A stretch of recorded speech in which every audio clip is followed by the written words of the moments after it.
Hello all of you, welcome to my channel. मैं आज आप लोगों के लिए लेकर आ चुकी हूँ एक कलेक्टिव रीडिंग जिसका टॉपिक रहने वाला है कि आप जिनके बारे में सोच रहे हैं वह आपके लिए क्या सोच रहे हैं। ओके व्यूअर्स, ये रीडिंग जनरल रहेगी, सभी के साथ रेजोनेट नहीं होगी, लेकिन जिनके साथ भी रेजोनेट होती है वो मुझे बताना ना भूलें। साथ ही ये रीडिंग टाइमलेस है, जब भी आप इस वीडियो तक पहुँचते हैं ये रीडिंग आपसे मैच कर सकती है। जब भी आप इस वीडियो तक पहुँचते हैं या ये वीडियो आप तक पहुँचता है, ये रीडिंग आपसे मैच कर सकती है।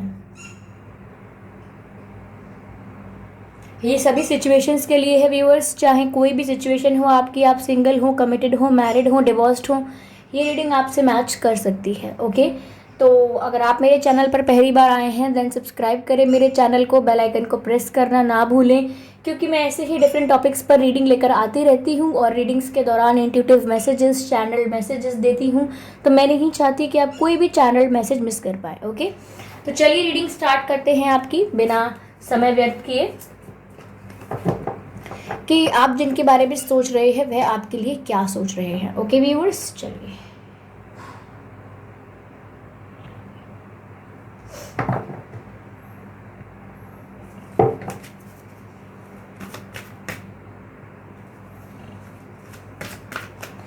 आप जिनके बारे में सोच रहे हैं वह आपके लिए क्या सोच रहे हैं।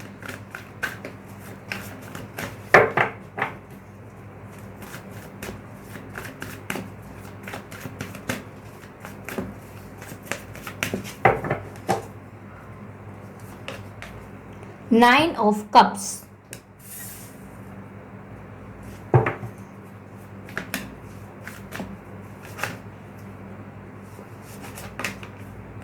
Death, eight of swords. Death का कार्ड देख के आप लोगों को डरने की आवश्यकता नहीं है कोई भी। क्लैरिफाई करते हैं व्यूअर्स इन सभी कार्ड को हम कि आप जिनके बारे में सोच रहे हैं वह आपके लिए क्या सोच रहे हैं। ओके, टेन ऑफ कप्स का कार्ड अनफोल्ड हुआ है यहाँ पर।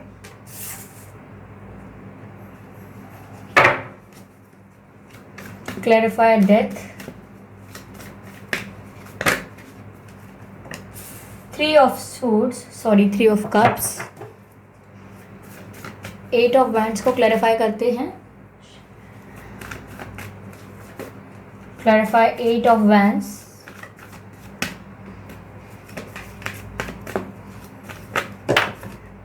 दो कार्ड्स हम नहीं लेंगे, मुझे एक क्लैरिफिकेशन कार्ड चाहिए यूनिवर्स एट ऑफ वैंड्स के लिए। ओके, आ गया। Six of swords, swords are clarified by swords. Okay, energy of deck जो है किंग ऑफ कप्स है, आप देख सकते हैं।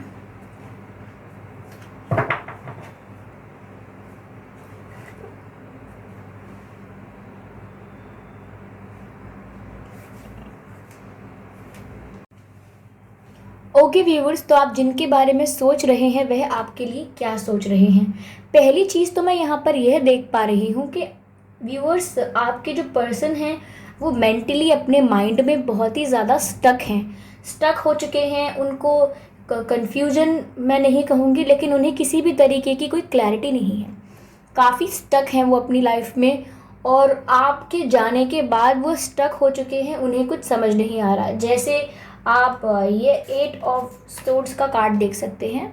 ओके, इस एट ऑफ सोर्ड्स के कार्ड में यह चारों तरफ सोर्ड्स हैं और यह व्यक्ति कितना ज़्यादा स्टक फील कर रहा है, आप देख सकते हैं। इनकी आंखें भी कवर हैं, हाथ भी बंधे हुए हैं, आंखें भी कवर कर दी गई हैं। तो जैसे इन्हें कुछ समझ ही नहीं आ रहा हो, इन्हें कुछ समझ ही नहीं आ रहा हो कि करना क्या है, क्या लाइफ में डिसीजन लेना है, मेरी लाइफ किस डायरेक्शन में जा रही है, अब मेरे साथ क्या होगा। इन्हें किसी बात की क्लैरिटी नहीं है और काफ़ी स्टक हैं ये। और ये जो स्टकनेस है ये सिचुएशनल नहीं है।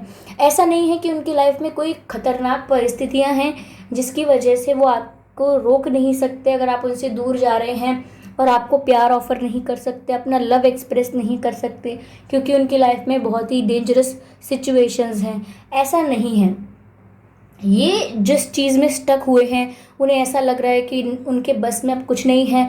वो कम्प्लीटली विजन लेस हो चुके हैं, उनको कुछ समझ नहीं आ रहा है। ये इसीलिए लग रहा है क्योंकि मेंटली है, ये रियल नहीं है। ये फिजिकल वर्ल्ड में उनके साथ ऐसा नहीं हो रहा है कि उनकी परिस्थितियाँ इतनी ख़राब हों कि वो कोई एक्शन ना ले पाए। ये मेंटली है। ये ओवर थिंकिंग, जो इंसान इतनी ओवर थिंकिंग करता है कि अपने विचारों में ही उलझ के रह जाता है, ये वो दर्शा रहा है यहाँ पर कि उनकी फीलिंग्स इस समय ऐसी हैं कि वो अपनी ही विचारों में, अपनी ही ओवर थिंकिंग में उलझ कर रह गए हैं। इसे हम इंग्लिश में कह सकते हैं, this is happens when your intelligence turn against you. यानी कि आपकी जो सोचने की शक्ति है, आपकी जो कैपेबिलिटी है कि आप एक बात को 10 तरह से सोच सकते हैं, 10 बार भी सोच सकते हैं, वो आपको कभी कभी यहाँ ले आती है जहाँ आप अपने आप को स्टक पाते हैं।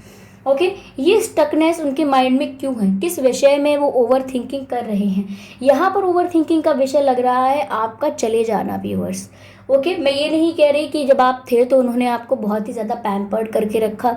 जब आप उनके साथ थे, जब कम्युनिकेशन अच्छा था, कनेक्शन अच्छा था, तो उन्होंने आपको बहुत ही ज़्यादा प्यार किया, बहुत ही एफर्ट्स डाले। मैं ये नहीं कह रही, लेकिन मैं इतना ज़रूर कह सकती हूँ कि आप जिस तरह से उनसे प्यार करते थे, जिस तरह से उनके लिए केयर करते थे, और जब आप अब नहीं हैं, आप उन्हें जाते हुए दिख रहे हैं, उन्हें ऐसा लग रहा है कि आप उनकी लाइफ से जा चुके हैं या जा रहे हैं। कुछ लोग जा चुके होंगे, सेपरेशन होगा, ओके, नो कांटेक्ट होगा, और कुछ लोग उनकी लाइफ से जा रहे होंगे। तो व्यूअर्स, ऐसा लग रहा है, और उनको ओवर थिंकिंग इस बात की है कि ये जा कैसे सकते हैं। उनको दूसरा ये भी डर है इस समय व्यूअर्स कि आप किसी और के पास ना चले जाएं, या इस समय में कोई और आपके पास ना आ जाए, क्योंकि जब भी उनको काफ़ी इनसिक्योरिटी महसूस हो रही है, और इसी इनसिक्योरिटी की वजह से वो स्टक फील कर रहे हैं मेंटली। एक ट्रैप, एक वेब बना लिया है, एक जाला बना लिया है, जाल, उसी जाल में वो खुद ही फंसे हुए हैं। क्यों? क्योंकि उनकी सोच का जाल है वो ये तक सोच रहे हैं कि आप किसी और के साथ चले जाएंगे, आप किसी और का ऑफ़र एक्सेप्ट ना कर लें, कोई और आपको ज़्यादा इंपॉर्टेंस देने लगेगा तो कहीं और आप अपना माइंड चेंज ना कर दें। तो उनके मन में कई सवालों की बौछार हो रही है, और वो इस समय अपने आप को बहुत ही ज़्यादा स्टक महसूस कर रहे हैं। उनको समझ ही नहीं आ रहा है कि अब ऐसी परिस्थिति में मुझे क्या करना चाहिए। ओके, लेकिन उनके मन की सिचुएशन ऐसी इसीलिए है व्यूअर्स, क्योंकि आप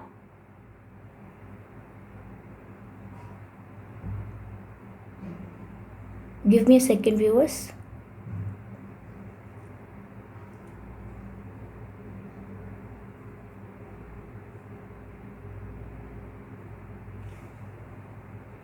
व्यूअर्स, यहाँ ऐसा हो सकता है कि आपके पर्सन ने किसी थर्ड पार्टी को एंटरटेन किया हो। यहाँ ट्रायंगल हो सकता है, जैसे कोई किसी से प्यार करता है, कोई किसी से, पर कोई किसी और से करता है, तो यहाँ लव ट्रायंगल दिख रहा है मुझे। इसमें थर्ड पार्टी इंटरफेरेंस है, जिसको अब आपके पर्सन चेंज करेंगे। अब आपके पर्सन अपनी लाइफ में जो पैटर्न्स हैं उनके, किसी के साथ फ्लर्ट कर लेना, या किसी और को एंटरटेन करना, किसी के साथ ज़्यादा फ्रैंक हो जाना, ओवर बिहेव करना किसी के साथ जो उनके पार्टनर को पसंद नहीं आएगा, फिर भी उनका ऐसा बिहेवियर रखना। ओके, थर्ड पार्टी एंटरटेन कुछ ज़्यादा ही करना अपने नेचर की वजह से, तो वो इस पैटर्न को अब तोड़ेंगे और अपनी लाइफ में चेंज लेकर आएंगे, क्योंकि यहाँ उन्हें एक सेल्फ रियलाइजेशन हुआ है। जब वो डीप थिंकिंग कर रहे हैं, स्टक हैं, तो वहाँ उन्हें एक सेल्फ रियलाइजेशन हुआ है कि ये मेरे इस व्यवहार की वजह से ही आज मुझे ये टेंशन देखनी पड़ रही है, आज मुझे ये स्टकनेस देखनी पड़ रही है, जिस तरीके से मैं फंसा हुआ हूँ या मैं फंसी हुई हूँ, ये मुझे इसीलिए देखना पड़ रहा है क्योंकि मेरा नेचर ऐसा था, मैं ऐसे बिहेव कर रहा था, कर रही थी कि मैं सबसे सबसे इन्वॉल्व होता हूँ या होती हूँ, सबसे फ्लर्ट इजीली कर लेता हूँ या कर लेती हूँ, चीज़ों को सीरियसली नहीं लेती हूँ, नहीं लेता हूँ। तो इन चीज़ों ने मेरे को आज आइसोलेट कर दिया है। लेकिन वहीं वो अपनी लाइफ में, अब डेथ का कार्ड है व्यूवर्स, वो चेंजेस लाएंगे। उनको अब रियलाइजेशन है उनकी मिस्टेक्स का, उनको रियलाइजेशन है कि थर्ड पार्टी इंटरफेरेंस की वजह से रिश्ता ख़राब हुआ है, थर्ड पार्टी एंटरटेन किया आपके पर्सन ने, इसीलिए रिश्ता ख़राब हुआ है। और अब वो इस चीज़ में चेंजेस लाना चाहते हैं, और वो चेंजेस लाना चाहें या ना चाहें, चेंजेस आ रहे हैं उनकी लाइफ में। ये बात तो पक्की है कि उनकी लाइफ में चेंजेस आ रहे हैं। यहाँ पर 9 ऑफ कप्स और 10 ऑफ कप्स का कार्ड है।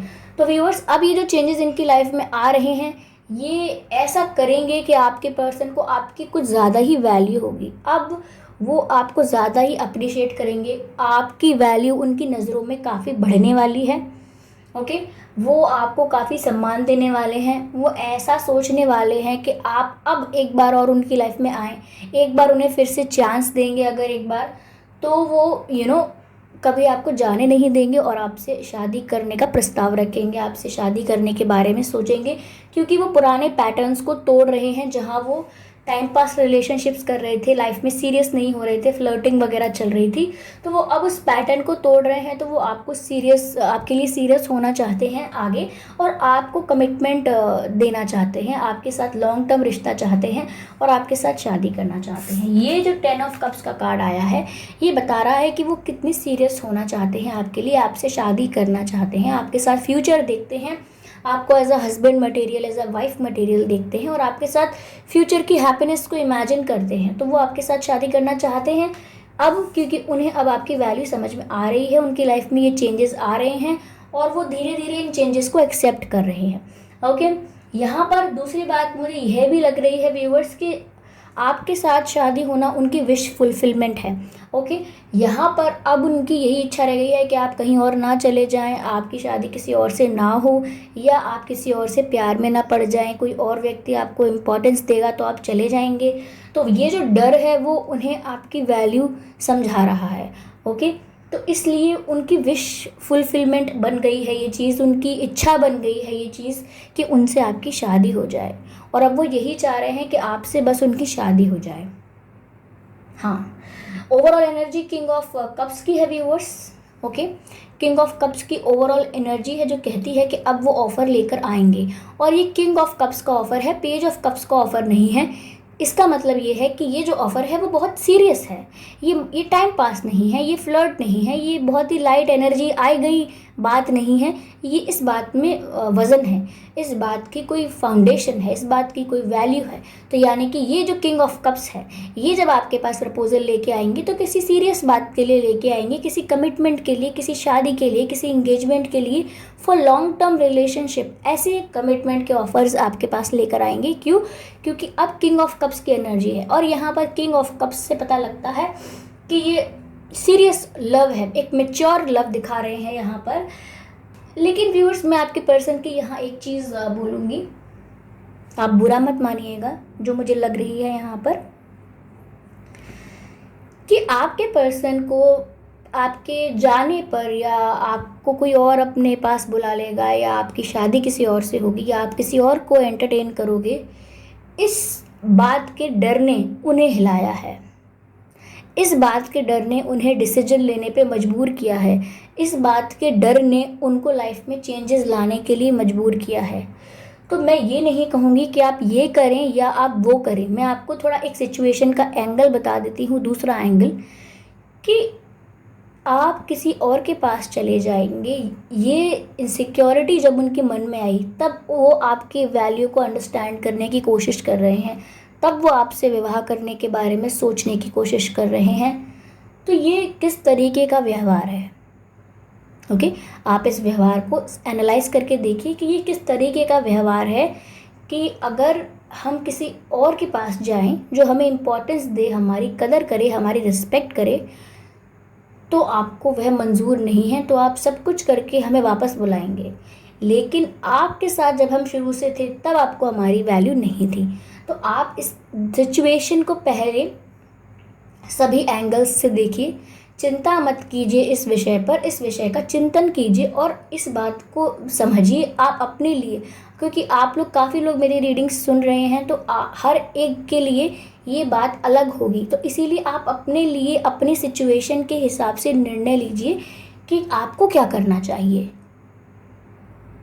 क्या यही चलेगा कि हम आपके पास हैं, फिर आप हमारी वैल्यू नहीं कर रहे हैं, फिर अगर हम किसी और से बात करेंगे या कोई हमसे बात करेगा तो आपको डर लगेगा और फिर आप हमारी वैल्यू करना स्टार्ट करेंगे? तो ये वैल्यू नहीं होती है, इसको हम कहते हैं फियर ऑफ लूजिंग पोजेशन। आप समझे? मैं आपको समझाती हूँ। ये किसी को प्यार करना नहीं कहते, इसे हम कहते हैं फियर ऑफ लूजिंग पोजेशन। हमारे पास 4 खेत हैं, मान लीजिए चार खेत हैं हमारे पास, लैंड है हमारे पास काफ़ी सारा, और हमें पता है वो लैंड हमारे पास है, ओके। लेकिन हम उस लैंड को डेली विजिट नहीं करते हैं, डेली वहाँ पर जाते नहीं हैं। और हो सकता हो कि हम किसी और शहर में भी रहते हों, वहाँ जहाँ हमारी ज़मीन है वहाँ हम डेली जा भी नहीं रहे हैं। ओके। और हर दिन नहीं जाते हैं, अगर जा भी रहे हैं तो हर दिन नहीं जा रहे हैं। तो लेकिन अगर हमें ये बात पता लगे कि हम कहीं और हैं और हमारे लैंड पर, हमारी ज़मीन पर कोई कब्ज़ा करने के बारे में सोच रहा है, कब्ज़ा मतलब पोजेस करना, ओके, कोई पोजेस करने के बारे में सोच रहा है हमारी ज़मीन को, तो हमको डर लगेगा, गुस्सा आएगा और प्रोटेक्टिव हो जाएंगे हम अचानक से, और सारे काम छोड़कर पहले अपनी जो ज़मीन है वहाँ जाएंगे और वहाँ से वहाँ पर अपनी जगह को प्रोटेक्ट करेंगे, वहाँ पर रिप्रेजेंटेटिव बन जाएंगे अपने लैंड के, और हम कहेंगे कि ये हमारा लैंड है और आप इस पर कब्ज़ा नहीं कर सकते, ठीक है, ये हमारी जगह है। आपको कॉन्सिक्वेंसेस फेस करने पड़ेंगे बिकॉज इलीगली हमारी जगह है। ओके। तो ये क्यों है? क्योंकि ये ज़मीन के लिए है। ज़मीन के लिए हम पोजेशंस के बारे में बात करते हैं कि ये मेरा है, आप इससे मुझसे नहीं ले सकते। जब इंसानों की बात आती है और रिश्तों की बात आती है तो हम पोजेशन नहीं कर सकते हैं। We have to nurture our relationships. हमें अपने रिलेशनशिप्स को नर्चर करना है, हमें अपने रिलेशनशिप्स की केयर करनी है। रिलेशनशिप एक ऐसी चीज़ नहीं है जो आज बनेगी फिर कल ख़त्म कर देंगे। Relationship takes time to build up. Okay. रिश्ते को बनने में समय लगता है और continuous requirement of care, love, okay, nourishment चाहिए होता है। जैसे एक प्लांट को पेड़ में कन्वर्ट होने के लिए, एक पौधे को वृक्ष में कन्वर्ट होने के लिए कांस्टेंट एंगेजमेंट चाहिए होता है। Okay. Constant engagement with nourishment. Okay. जो भी हम देते हैं उनको, वाटर, सनलाइट, कांस्टेंट नरिशमेंट चाहिए उनको। ऐसे ही एक रिश्ते का होता है। तो अगर वो आपको फियर ऑफ लूजिंग पोजेशन, जैसे ज़मीन मेरी चली जाएगी मेरे हाथ से, ये क्या था? Fear of losing possession. ऐसे ही अगर आपके मामले में ये है फियर ऑफ लूजिंग पोजेशन, तो क्या ये लव है या फिर ये फ़ायदे का सौदा है? आप इसको ध्यान से देखिएगा। मैं आपको सिर्फ क्लियर पिक्चर दे रही हूँ, डिसीजन आपके ऊपर है। डिसीजन आपके लिए कोई नहीं करने वाला। ओके। आप खुद करेंगे। चलिए, ये बात मैं आपको समझाना चाहती थी क्योंकि कई ऐसी सिचुएशंस होती हैं जहाँ पर इंसान इनसिक्योर होकर आपके पास लौट कर आता है, पर आपको वहाँ पर एक्साइटेड ना होकर थोड़ा कैलकुलेटिव होना चाहिए। ओके। तो यहाँ आगे मैंने जैसा आपसे रीडिंग में पहले ही कहा था कि ये जो पर्सन है, ये जब आइसोलेट हुए थोड़ा, तो इनको समझ में आया, ओके, कि इनकी लाइफ में ये स्टक हैं। मैंने आपसे कहा भी था ये वाली बात कि जब ये आइसोलेशन में चले गए हैं, डीप थिंकिंग कर रहे हैं, ओवर थिंकिंग कर रहे हैं, तो ये चीज़ ये दिखाता भी है। हर्मिट का कार्ड आ भी गया है व्यूअर्स आगे। ये दिखा रहा है कि वो बहुत ज़्यादा आइसोलेशन में है और सोच में है, और ये कार्ड भी यही बताता है कि वो अपनी सोच में है। ये दोनों कार्ड यही बताते हैं। ये व्यक्ति आइसोलेट होकर गहरी सोच में डूबा हुआ है, और ये व्यक्ति इतना सोच चुका है, इतनी ओवर थिंकिंग कर चुका है कि स्टक हो चुका है सोच के। ओके। यहाँ पर ये रख देते हैं। ओके। तो ये हर्मिट का कार्ड है। ओके। तो हर्मिट के कार्ड के बाद ये समझ में आ रहा है कि वो आपके पास किंग ऑफ कप्स यानी लव का ऑफर लेके आएंगे, और वो ऑफ़र ऐसा होगा कि हम नए सिरे से सब कुछ शुरू करते हैं। पुराने सारे गलतियों को मेरी माफ़ कर दो, मुझे एक नया मौका दे दो, और हम सब कुछ भुलाकर एक नया जीवन शुरू करेंगे, स्टार्टिंग से स्टार्ट करेंगे। ओके। क्योंकि वो जानते हैं कि पास्ट इतना अच्छा नहीं है हम लोगों का, तो वो उसको सुधार कर आगे ऐसा बोलेंगे आपसे कि हम नए सिरे से शुरू करते हैं। ओके। तो ये आपके पर्सन आपके बारे में सोच रहे हैं, जिनके बारे में आप सोच रहे हो। ओके व्यूअर्स, तो ये रीडिंग आप लोगों के लिए थी। बताइएगा आपको कैसी लगी, आपसे कितने % रेजोनेट हुई है। ओके। मैंने इसमें थोड़ी सी एडवाइस दी थी, एडवाइस नहीं दी थी, एक सिचुएशन की डिस्क्रिप्शन दी थी। आपको उस चीज़ को समझना है। आपको ये नहीं सोचना कि अरे दी आपने टाइम वेस्ट कर दिया बीच में रीडिंग के, आपने लेक्चर देना शुरू कर दिया। ये आपकी क्लैरिटी के लिए ही था। इससे मुझे किसी भी तरीके का कोई हित नहीं है, मेरा कोई इसमें कोई हित नहीं है, मेरा कोई फ़ायदा नहीं है। ओके। तो ये कितने % रेजोनेट हुआ है मुझे बताइए, कितने % नहीं हुआ है आप ये भी बताइए, ताकि मुझे भी क्लैरिटी रहेगी। ओके। और आप अपना फीडबैक दीजिए, सजेशंस दीजिए। मुझे किसी ने कहा था कि दीदी 1 साइडेड लव पर आप वीडियो बनाइए। आज मैं शाम को ही, आज जो वीडियो आता है मेरा 9 बजे के आसपास, मैं तब ये वीडियो लेकर आती हूँ, वन साइडेड लव वाला। ओके, तो आप लोग याद रखिएगा, चेक कर लीजिएगा। और चेक तो आप कर ही लेंगे क्योंकि आप बेल आइकन को प्रेस कर लेंगे, सब्सक्राइब कर लेंगे, तो आपको इजीली नोटिफिकेशन मिल जाएगा। और ऐसे ही अभी जो मैंने इसमें से काफ़ी मैसेजेस दिए हैं जो इंट्यूटिव हैं, ऐसे ही मैं आपको सारी रीडिंग्स के दौरान इंट्यूटिव मैसेजेस देती हूँ। इसीलिए आप सब्सक्राइब करना ना भूलें और मेरे चैनल को विजिट करना ना भूलें। ओके व्यूअर्स, तब तक के लिए बाय बाय।